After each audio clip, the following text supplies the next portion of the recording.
Hi guys, welcome back to my page. Please like, share, and subscribe for more Chorokyu videos.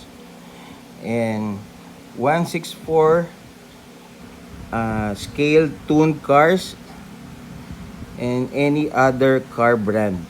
Toy car brands guys. Anyway, I have in my collection, it's a uh, laser cannon tank. Uh, it's called Chorokyu Type 90 Maser Cannon, also called as a Beast Killer. Beast Killer car, guys. It is designed to use it to Godzilla from approaching Tokyo, Japan in the movie. So in Japan, guys, this is a popular because of the movie of Godzilla. It's a laser tank, guys. So they design it for Godzilla. So I will show you guys. This is a standard Chorokyu with 6 wheels, guys. Chorokyu, and it's made in China, guys.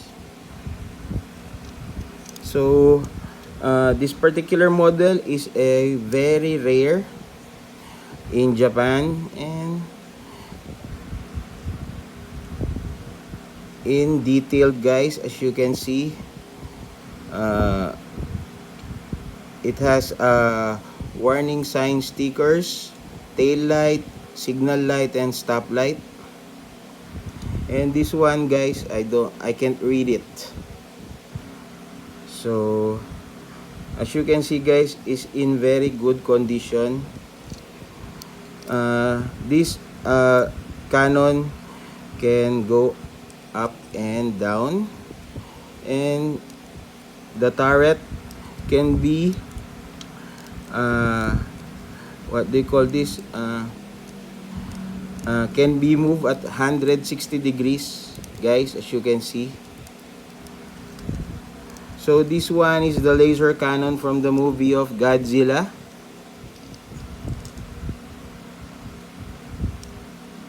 So this one is in very good condition, guys. Even the pullback, you see,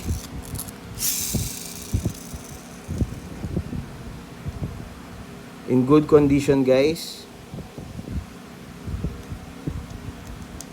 So again, guys, this is the Chorokyu that made for Godzilla in the movie. It's a Type 90 Japanese Defense Force, Japanese Ground Defense Force. It's a Type 90 Maser Cannon, also called as Beast Killer car, guys. So it's a standard size Chorokyu from the Godzilla movie, guys. Hope you like it. That's it, guys. Please like, share, and subscribe for more videos.